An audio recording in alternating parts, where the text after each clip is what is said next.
Hey, everybody. It's great to know that you're sitting in group tonight and sitting in community, sitting around a circle. I always believe that great discipleship happens in circles. Don't get me wrong, I love bros on Sunday, but it's great to get in a circle on a weeknight and be able to just sit down and talk a little bit about the message Sunday and maybe go deeper. So I'm excited to have you just looking into what we were talking about yesterday or Sunday, whatever day that was for you. And explore a little bit more. So you probably know that this past Sunday we continue with part 2 of our My Perfect Family series. And once again, we saw that none of us really have perfect families. They only exist in our imagination. And that's because we're imperfect. It's because we have issues that we deal with personally that we have to deal with. And one of those is sin and how we deal with sin. So this Sunday we talked about the issue of temptations that come against us, against our families. And more specifically, we talked about sexual temptations. Now, I know for some people it may be a little bit of a sensitive subject. I never heard much about it, frankly, when I was growing up in church back in my generation. And I often wondered about that. Why not? It's all throughout the Scripture, and it's something that's very relevant for today, and it's something that all families and all individuals face. And so we talked about it Sunday, and I think it's probably something you would do well to talk about further. We talked about the things we know about temptation from James chapter 1. That number one, that temptation is inevitable. James says each person is tempted. Didn't say might be, could be. He said he is. Each person is tempted. Secondly, we saw the battle with temptation as a baited trap. James said that he's allured and enticed by his own desire. Obviously, as a fisherman uses bait that's attractive to the fish, Satan uses bait that's attractive to us. And then finally, we saw that all temptation offers comes with a price tag. James said, then desire, when it's conceived, gives birth to sin, and sin, when it is fully grown, brings forth death. The truth is, temptation is an issue. And then we looked at the life of Joseph. Now, you might want to talk about that temptation generally in your group a little bit. You may want to just stop the camera right here or stop the projector or the screen or whatever you're watching on right now. You might want to just think about those ideas of temptation. Talk about how those are true in your own life. Then we moved on to talk a little bit about Joseph and the temptation that he faced in particular. His temptation was a sexual temptation. He was living in the house of Potiphar. Everything was going well until Potiphar's wife literally tried to seduce him. Joseph's classic answer when she was trying to seduce him, Joseph's classic answer teaches us so much about how to deal with temptation. Take a moment and read verses 8, 9, 10 particularly. Maybe the whole section, but certainly verses 8, 9, and 10. And see what Joseph's response was when Potiphar's wife came to him. He started off in verse 8 by saying, behold, because of me, my master has no concern about anything in the house, and he has put everything that he has in my charge. In other words, Joseph says, you know what? I can't have this affair with you. I can't go this route with you because, first of all, my master has trust. Your husband trusts me. And when we fall and when we fail in sexual temptations, we're failing in the area of trust. Talk about that a little bit.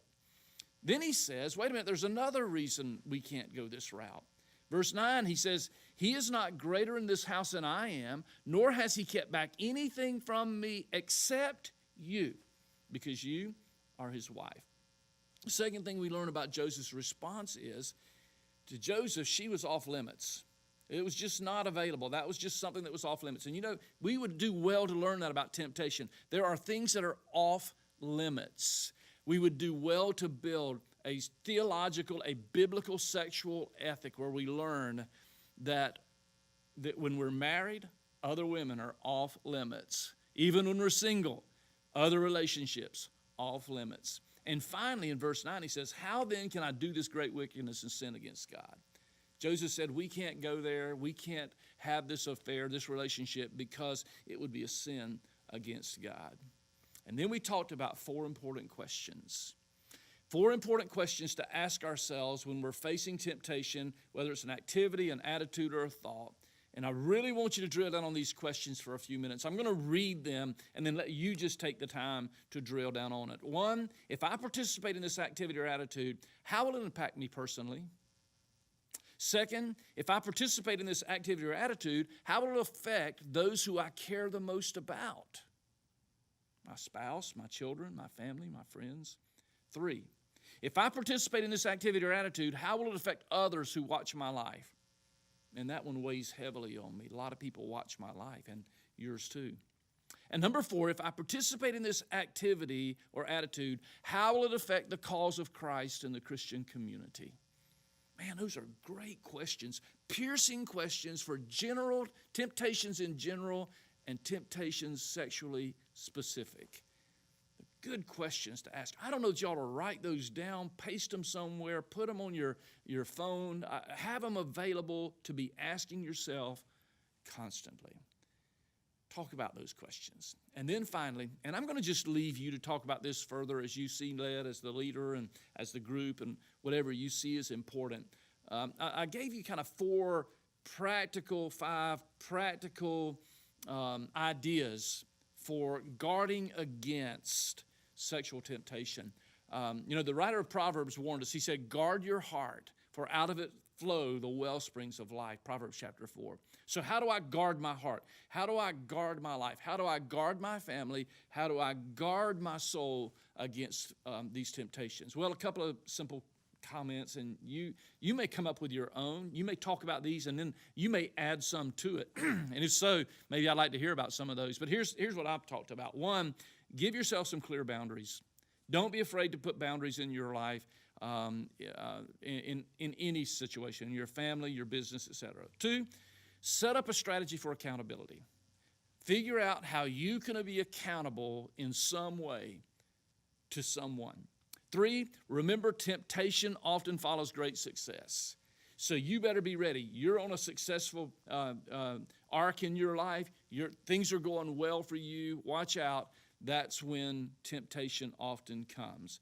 And then number four, maybe the best advice we get from the whole story of Joseph, when you run headlong into sexual temptation, do as Joseph. Just run. Just run. Probably above all else I could say is just run. So have a great study. Man, I've given you a bunch to talk about, and I wish I could be a fly on the wall and listen to the conversation, but I'm glad that you're having it and that you're in that circle. Life is better connected. Glad you're connected with that group. See you Sunday.